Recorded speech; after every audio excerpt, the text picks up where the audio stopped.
শুভ সকাল আমার প্রিয় বন্ধুরা। সকালবেলা থেকে তোমাদের সামনে আসার সুযোগই পাচ্ছিলাম না। তো আজকে হলো মঙ্গলবার আর এখন বাজে সকাল 9:30। তো ভাবলাম যে এখন থেকেই ব্লগটা স্টার্ট করি, কারণ সকালবেলা থেকে একটু ব্যস্তর মধ্যে ছিলাম আর মন মেজাজটাও ভালো ছিল না। সকাল সকাল আজকে মনটা একদম খারাপ হয়ে গিয়েছিল। তো সেই জন্য ব্লগ শুরু করার কোনো ইচ্ছেই ছিল না, এত খারাপ লাগছিল। তো যাই হোক, এবার 9:30 বেজে গেছে। ভাবলাম যে না, ব্লগটা তো স্টার্ট করতে হবে। তো আমি স্নান করে রান্না বসিয়ে দিয়েছি। তো চলো তাড়াতাড়ি রান্নাটা সেরে নেই। তো এখানে যে ভাত বসিয়ে দিয়েছি, হয়তো ভাত হয়ে যাচ্ছে, আর কিন্তু সবজি কাটা এখনো হয়নি। তো চলো তাড়াতাড়ি সবজিটা কেটে নেই। সবজি মানে কি, শাক রান্না করব এখন। আর বেগুন কেটেছি এদিকে, বেগুন ভাজা আর শাক এখন বানাবো। আর দেখো আমাদের রান্নাঘরটা শুকানোর পর এখন কি সুন্দর একদম ধপধপা হয়ে গেছে। আর আমি স্নান করেছি, এখনো সিঁদুর পরা হয়নি, সময় পাচ্ছিলাম না, আসলে তাড়াহুড়ো করে করছিলাম। তো এখানে যে শাকের ঝুড়ি নিয়ে বসে পড়েছি। শাক বেচতে বেচতে মনে হচ্ছিল যে না, তোমাদের সাথে একটু শেয়ার করি। ভাত বসিয়ে দিয়ে এতক্ষণে যে এগুলা জায়গা মতো সব কিছু রেখে দিলাম ঝুড়িতে করে।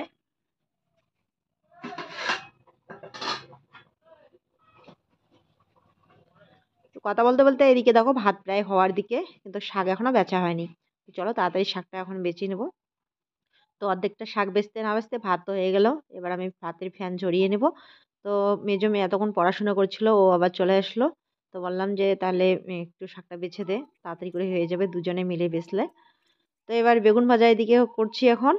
আর শাকটা এখন আর রান্না করা হবে না মনে হয়, ওইদিকে বাবা আমাকে যেতে বললো মাঠে। তো এখন আমার রান্না কমপ্লিট হয়নি, বেগুন ভাজা আর ভাত রান্না করলাম, কিন্তু শাক রান্না করার আর সময় পেলাম না। এখন যাচ্ছি আবার মাঠে। তো শাকটা দুপুরবেলায় রান্না করব। আসলে মাঠে যাচ্ছি, আমাদের বিচন বাড়িটা আর কি অবস্থা খুবই খারাপ করে রেখেছে।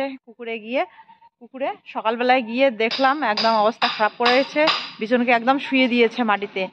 তো এখন এই যে আবার মজবুত করে খুঁটি লাগাতে হবে, খুঁটি লাগিয়ে মজবুত করে বাঁধ দিতে লাগবে। নেটটাও মানে কুত্তা কামড়ে একদম ছিঁড়ে ফেলছে। তো সেজন্য এইখানে এই যে কিছু বাঁশের খুঁটি নেওয়া হয়েছে। বাবা আবার চলে গেছে, অনেক লম্বা লম্বা বাঁশ দুইটা নিয়ে চলে গেছে। আমি এখন খুঁটিগুলো নিয়ে যাব মাঠে। এই খুঁটিগুলো ভালো করে মজবুত করে খন্তা দিয়ে একদম পুঁতিয়ে তারপরে নেটটা ভালো করে মজবুত করে বাঁধতে লাগবে। তো চলো তাড়াতাড়ি নিয়ে যাই, বাবা মনে হয় কি অপেক্ষা করে আছে। তো সেজন্য এই যে রান্না বান্না বন্ধ করে এখন আবার মাঠের দিকে যাচ্ছি। তো বেগুন ভাজা ভাত হয়ে গেছে, মেয়েরা সকালবেলায় বেগুন ভাজা আর ভাতেই খাবে। শাকটা আমি পরে রান্না করব। এই যে মা আমি এখন যাচ্ছি। চলো তাড়াতাড়ি চলো, তোমার ঠাকুর দাদা মনে হয় অপেক্ষা করে আছে।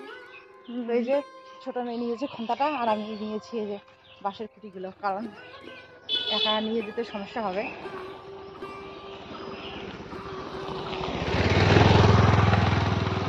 চলো এই যে চলে আসছি, ওই দিকে আছে ঠাকদা।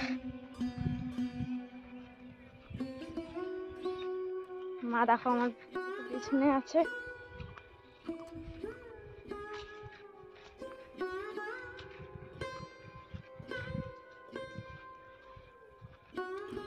আসলে এর আগে যখন আমরা এই জায়গাটা ঘিরে দিয়েছিলাম তখন খুঁটিগুলো একদম নর্মাল ছিল, আর বাবা অনেকটা ফাঁকা ফাঁকা করে লাগিয়েছিল। তো সেই কারণেই কুত্তাগুলো প্রত্যেকটা দিনেই নেটটা করে হেলিয়ে কিভাবে লাফিয়ে লাফিয়ে উঠে পড়ে। আর বিছন বাড়ির অবস্থাটা কি অবস্থা করেছে, একদম হেলে দিয়েছে, বিছনের গাছ কোমর মনে হয় ভেঙে ফেলেছে। তো তোমরা একটু পরে দেখতেই পারবে। আর সত্যি কথা বলতে আমাদের গ্রামের মানুষরা যারা কৃষিকাজ করে আর কি সংসার চালায়, তাদের কতটা যে পরিশ্রম হয় একমাত্র তারাই জানে। ঘরের ধানের ভাত খেতে গেলে অনেক পরিশ্রম আর অনেক কষ্ট করে তারপরে ঘরে ধান তোলে কৃষকরা। তো কঠোর পরিশ্রম হয়, সব কাজেরই পরিশ্রম আছে, কিন্তু এক একটা কাজের এক এক রকম পরিশ্রম হয় আর কি। আর এরপর যদি এরকম ক্ষতি হয় তো কার মাথাটা খারাপ হয়ে যায় না বলো। তো সেজন্যই মনটা খুবই খারাপ ছিল সকালবেলা থেকে, যখন থেকে দেখেছি এই যে যখন থেকে বিছন ধান আমরা নিয়ে আসছি এখানে লাগাচ্ছি, তোমরা দেখতেই পারছো কিভাবে খাটুনি করা হচ্ছে। আর এত পরিশ্রমের ফলে তারপর আমরা ঘরে ধান তুলতে পারি। তো কথায় আছে না বন্ধুরা, কষ্ট না করলে কেষ্টর দেখা পাওয়া যায় না। তাই ভাবলাম এটাই বাস্তব, বাঁচতে গেলে এইটুকু কষ্ট করতেই হবে। তো বাবা ওইদিকে লাগাচ্ছে, আমি চলে আসলাম বাড়িতে এসে দেখি মেয়ে এই যে খাচ্ছে। আর বাড়ি আসলাম আমি, বাঁশ নিয়ে যেতে হবে, আবার বাঁশ শর্ট পড়ে গেছে, তো এখন বাঁশ কাটতে লাগবে। আর এইদিকে দেখো ওই যে পুস্কুটা কি সুন্দর করে নাচ করছিল গানের তালে তালে, তো একটু শেয়ার করলাম। তো এখন লজ্জা পাচ্ছে, আর ওকে দেখো খেতে বলছে, ও খাবে না। এখনকার বাচ্চারা সত্যি কেন জানি না খেতেই চায় না। আমাদের বিমান সমূহ এরকম খেতে চায় না, একদম খেতে চায় না, অনেক বায়না করে, অনেক কথা বলে, তারপরে খাওয়াতে হয়। তো অনেক বাচ্চাই আছে এরকম, খাওয়ার কথা শুনে না। তো এদিকে মেয়েদের খাওয়া দাওয়া হয়ে গেছে, এখানে বড় মেয়ে বাসন মাজছে, আর আমি এখন চলে যাচ্ছি বাঁশ কাটতে। শর্ট পড়ে গেছে, লম্বা বাঁশ শর্ট পড়ে গেছে।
এই যে ঘরটা দেখা যাচ্ছে বন্ধুরা, এটা হয়েছে আমাদের বড় জায়ের বাড়ি, ওদের ঘর এটা। ওদের ঘরের পিছনে কিন্তু এই বাঁশ ঝাড়টা, তো এগুলো দেখো নল বাঁশ বলে। তো এইখানে বাঁশ ঝাড়, আবার সাথেই লাগানো আছে সুপারি গাছ। তো এই সুপারি বাগান থেকে একদম রাস্তার শেষ প্রান্ত, মানে ছোট জায়ের বাড়ি পর্যন্ত এইটুকু জায়গা আমাদের। তো 3 ভাইয়ের 3টা বাড়ি করা হয়েছে ওইদিকে, আর পূর্ব দিকে এই যে সুপারি বাগান, বাঁশঝাড় একটুখানি আছে। তো অনেক পুরানো এই সুপারি গাছগুলো, আমি বিয়ের পর এসেই দেখেছি। তো আসলে সবাই সারা বছর সুপারি খায়, তো এই সুপারি দিয়েই কিন্তু সারা বছরটা হয়ে যায় আর কি। আমার বাবা মাঝে মাঝে বিক্রিও করে।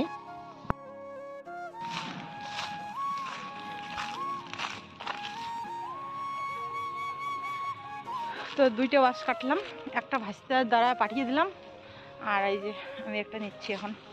তো চলো এটা নিয়ে এখন যাবো মাঠে। তো মাঠে গিয়ে কিচেন বাড়িতে লাগিয়ে চলে আসবো বাড়ি, তারপর আবার স্নান করতে হবে। এই যে বাঁশ বাড়ি ঢুকে পড়েছি, এখন আবার স্নান করতে হবে। তো ওইখান থেকে এসে স্নান করে তারপরে দুপুরে রান্না বান্না হবে, মোবাইলে কাজ করা হবে। তো চলো তাড়াতাড়ি দিয়ে আসি এটা। বাবা মনে হয় এখানে অপেক্ষা করছে।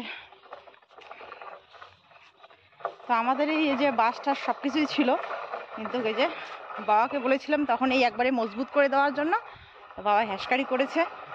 এখন আমার পরিশ্রমও যাচ্ছে, আর বিছুন বাড়িটা ওইদিকে নষ্ট হয়ে গেল। তো এখন এইভাবে এই যে বাঁশগুলো উপরে নিচেও একটা করে বাঁশ দেওয়া হয়েছে, কিন্তু খুঁটিগুলো একটু ঘন ঘন করে লাগিয়ে এইভাবে উপরে নিচে বাঁশগুলো দিয়ে একদম ঘন ঘন করে বান দেওয়া হলো।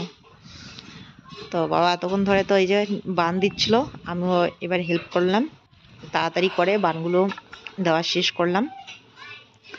তখন এই যে খন্তাটা নিয়ে আমি বাড়ি যাব, আর 2-1টা বান দেওয়ার বাকি আছে, ওইদিকে বাবা দিয়ে বাড়ি আসবে। আর প্রচণ্ড রৌদ্র উঠছে, আমি আর থাকতে পারছিলাম না এখানে, মাথার ব্যথা উঠে গেল একদম রৌদ্রে যাওয়া আসা করতে, আর এইখানে অনেকক্ষণ ধরে বানগুলো দিতে হয়েছিল।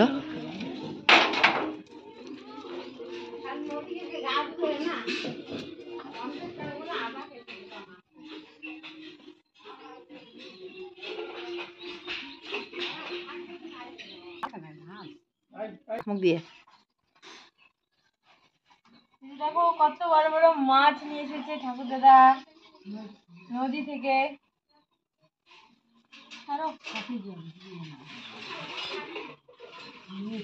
মাছটা ভর্তা আছে, 1 পোয়া হবে না? হ্যাঁ,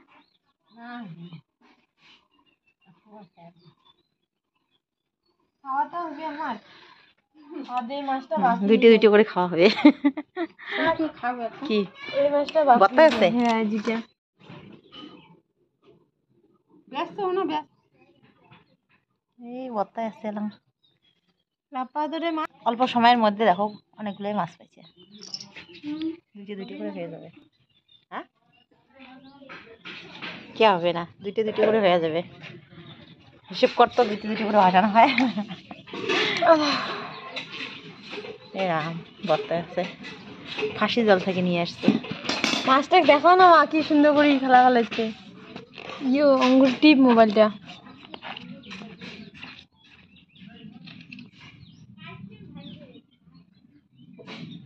অনেকদিন পর জালের মাছ খাবো, তাজা মাছ। মা দুটো মাছ ছুঁয়ে দিব নে। বর্ষার সময় বিলের মাছ খাইছিলাম, আর এগুলো হচ্ছে নদীর মাছ।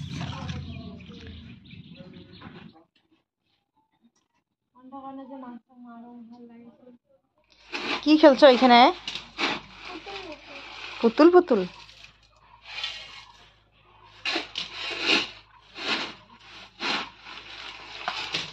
কোথায় দেখি তোমার পুতুলটা? বাহ, খুব সুন্দর তো পুতুলটা তোমার।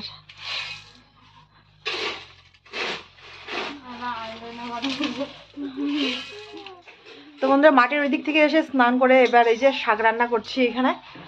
তো ওইখান থেকে এসে বাবা আবার গিয়েছে নদী। তো দেখো ওই যে নদী থেকে মাছ নিয়ে আসলো, আমি স্নান করে একটু মোবাইলে কাজ করে এই যে শাক রান্না করছি। আর এইটুক সময়ের মধ্যে দেখো কতগুলো কি সুন্দর সুন্দর বড় বড় তাজা তাজা মাছ নিয়ে আসলো, পুঁটি মাছ।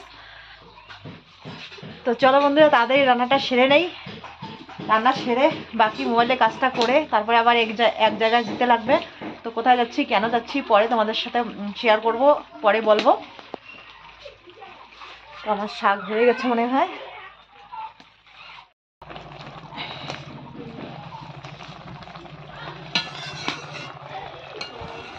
ভালোই হয়েছে, সকালবেলায় শাকটা রান্না করলে ঠান্ডা হয়ে যেত, এখন গরম গরম শাক দিয়ে গরম গরম খাবে সবাই।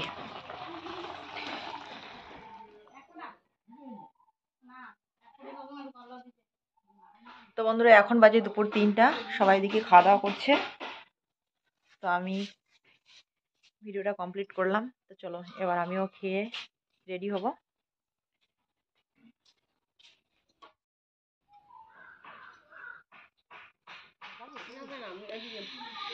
তো কিছুদিন আগের ভিডিওতে এক বোন কমেন্ট করে বলেছিল যে দিদিভাই তুমি কার কাজ করছো, তোমাকে পারিশ্রমিক দিবে তো? তো হ্যাঁ বোন, আমি মানুষের কাজ করছিলাম, পারিশ্রমিক অবশ্যই দিবে। এই যে দেখো সবার টাকা এখানে আমাকে দিয়ে দিয়েছে, 1000 টাকা দিয়েছে, আরও পাওয়া যাবে। তো আমরা 3জন ধান লাগিয়েছিলাম, তো 3জনেই ভাগ করে নেব। আমার হাতে টাকাটা দিয়ে গেল, এরপর আমরা 3জনেই ভাগ করে নেব। কবেই দেখো একদিন কাজ করেছি, আর কিন্তু কাজ নেই কয়েকদিন ধরে বাড়িতেই আর কি। তো মাঝে মাঝে এরকম করে একটু কাজ হলে ভালো লাগে, হাতে টাকা আসে। ঘুষকাডাঙ্গা দিয়ে হসপিটালের ওইদিকে একটু যাবো। আসলে বড় মেয়ের বই নিয়ে আসা হয়নি, তো বই আনতে যাচ্ছি আমি। বই নিয়ে ওইদিকে আমাদের ঘরের রং নিয়ে আসার কথা, তো দেখি যদি পারি তাহলে নিয়ে আসবো। আজকে মঙ্গলবার, বাজার বন্ধ নাকি, যদি দোকান খোলা থাকে, হ্যাঁ যদি দোকান খোলা থাকে তাহলে নিয়ে আসবো, আর যদি দোকান বন্ধ থাকে তাহলে তো আর আনা হবে না আজকে, কালকে গিয়ে নিয়ে আসতে লাগবে। তো চলো।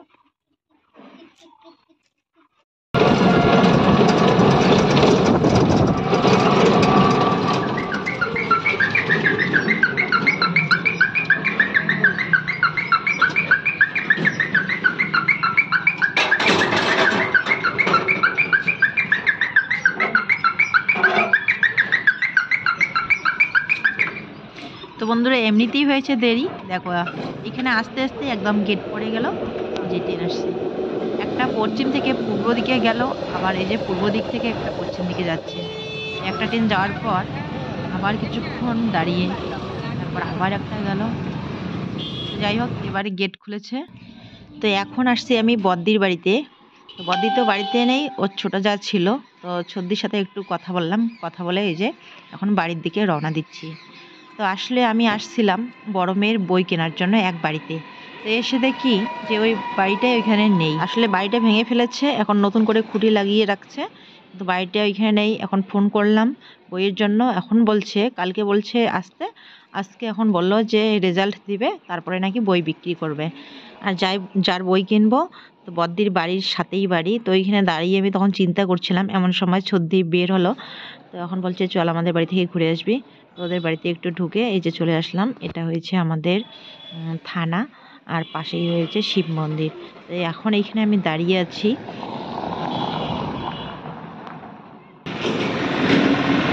তো বন্ধুরা, যে কাজের জন্য আসছি তো সেই কাজ তো করা হলো না। এবার আমি এইখানে দাঁড়িয়ে আছি, হিয়ার বাবার জন্য অপেক্ষা করছি। ওর সাথে কিছুক্ষণ আগে কথা হয়েছিল, তো ও বলছে ও নাকি আসছে। তো এই যে ওর সাথে দেখা করার জন্য মানে এইখানে আমি দাঁড়িয়ে আছি। দেখা করার জন্য মানে কি, ও আসলে একসাথে আর কি বাড়ি যাব। ও বাড়ি যাওয়ার জন্য আসছে। তো এই যে এটা আমাদের শিব মন্দির নতুন করে বানানো হচ্ছে। তো এইখানে অনেকক্ষণ ধরে অপেক্ষা করছি। তো চলো এবার। তো এই যে চলে আসলো হিয়ার বাবা, টোটো থেকে নেমে পড়লো। আর এতক্ষণ ধরে এইখানে এই যে দুটো ছেলে দাঁড়িয়েছিল আর আমাকে এই ফলো করছিল আর কি। হয়তো ওরা ভাবছে যে কেন বউটা এখানে অপেক্ষা করছে। তো যেই আসছে আমাকে দেখছে আর কি, যে কেন এতক্ষণ ধরে অপেক্ষা করছি। তো একটু কেমন যেন লাগছিল একা একা। তো এবার চলে আসলো, দুজনে মিলে চলে আসলাম বাজারে এখানে রং কেনার জন্য। তো এইখানে কি কি লাগবে, কতটুকু করে লাগবে, তো আমি তো সেরকম কিছু জানি না। এক কাকুকে ফোন করেছিলাম, তো কাকু বলল যে এতটুকু করে নাও, যদি পরে লাগে তো আরও নিয়ে আসা যাবে।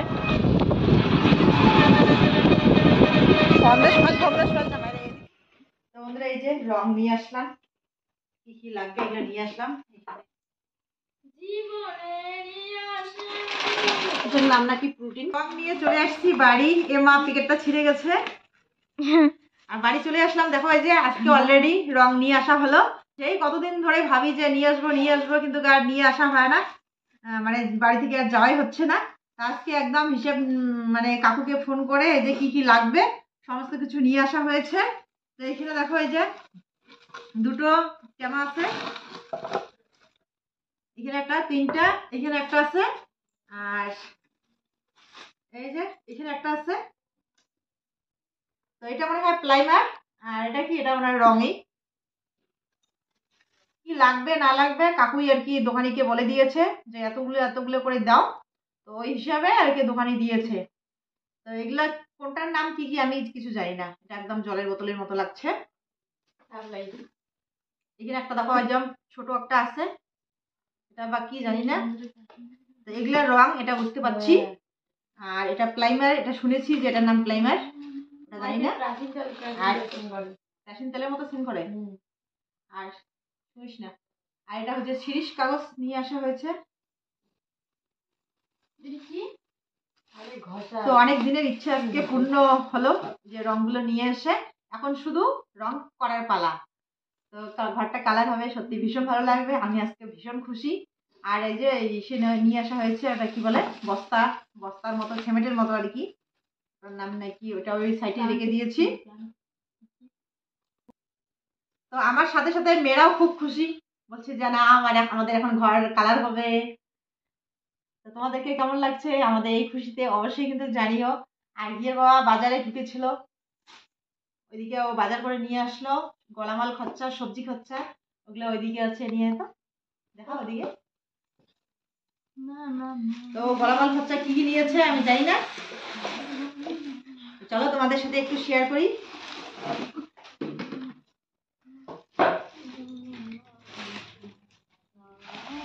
মুড়ির বস্তা, ও দেখো এই যে আজকে কাজ থেকে আসছে, সকালে আসার কথা ছিল, তো সকালবেলা আসেনি, টাকা দিতে নাকি দেরি হয়েছিল। তো বিকেলবেলা টাকা দিয়েছে, আর বিকেলবেলা এই যে টাকা নিয়ে এসে একদম বাজার করে নিয়ে আসছে।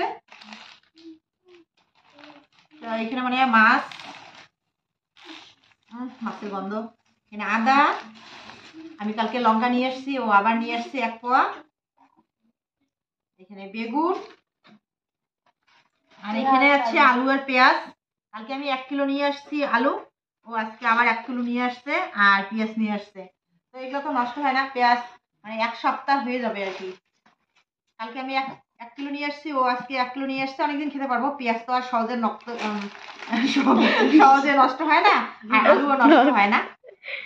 অনেক দিনের থেকে অনেকদিন পরে এতগুলো বাজার করলাম, অনেকদিন পর বাজার নাই, আমার মাথা নষ্ট। বাজার করে এলাম, মাথাটা ভালো হয়ে গেল। আর এখানে গলামাল খরচা নিয়ে আসছে, এখানে নিয়ে আসছে ওর বিস্কুট নিয়ে আসছে, মেয়েদের জন্য চাউমিন, মেয়েদের জন্য চাউমিন নিয়ে আসছে, আর এখানে মাসকলাইর ডাল, মসুর ডাল দিতে হ্যাঁ, কি জানি, এখানে সাবান, 4টা সাবান, আর এখানে এই যে 4টা সাবান, আর এখানে এই যে হলুদের প্যাকেট একটা, জিরা, গোটা জিরা, কালো জিরা, রাতে হলুদ করে দেন রং খায়। লবণের বস্তা। দুটো জিনিস আনলাম না। কয়টা লবণের বস্তা? 3টা। বা কালারটা কি সুন্দর শাড়ির। 3টা লবণের প্যাকেট। এই যে মসুর ডাল আধা কিলো, 1/2 কিলো। হুম। এখানে এইখানে এই যে একটা সাপের প্যাকেট, এই সাপটাই আমরা ব্যবহার করি, ভালো লাগে আমার এই সাপটা। আর এখানে এই যে 5 ফোড়ন, অনেক দিনের বাজার করে দিয়েছি, অনেকদিন খেতে পারবো আর কি। এখানে সাদা তেল, সরষের তেল নিয়ে আসুন। দুইটাই আছে। এটা চিনে যাচ্ছে না। একটা 1 কিলো, 1 কেজি সরষের তেল, 1 কেজি সাদা তেল। দেখো একটা লাইট নিয়ে আসছে, ওর ওইখানে নিয়ে যাবে আর কি। এই দেখো, 2 দিকে জ্বালানো যায়। চার্জারও আছে একটা। ও, চার্জারও ফ্রি লাইটের সাথে। একটা নিয়ে আসছে ক্রিম, আর এখানে একটা চানাচুরের প্যাকেট। আর কি?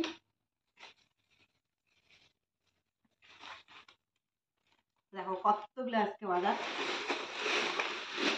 বাহ, একদম দোকান নিয়ে বসে পড়েছি। কাকে কি কি লাগবে বলো, আমি তাড়াতাড়ি করে দিয়ে দেই। আমাকে এটা লাগবে। আমাকে বিস্কিট লাগবে। বিস্কিট? হ্যাঁ। ধরো দাও। আমাকে আরো চানাচুরের প্যাকেটটা লাগবে। তো চলো বন্ধুরা, আজকে ব্লগটা আর বড় না করে আমি এখানেই শেষ করছি। কাল ফিরে আসছি আবার নতুন একটি ব্লগে। ততক্ষণে তোমরা সবাই খুব ভালো থেকো, সুস্থ থেকো। আর আমাদের ভিডিওটা কেমন লাগলো আর অবশ্যই কিন্তু কমেন্ট করে জানিও। আর ভালো লাগলে লাইক করে দিও। তো চলো, শুভরাত্রি, টাটা। চলে আসলাম বাড়ি, মহাজনের কাছ থেকে বিল নিয়ে এনে বাজার করে দিলাম। আর এইভাবে সপ্তাহে সপ্তাহে চলে আসবে, অসুবিধা নেই। টাটা। শুভরাত্রি, টাটা।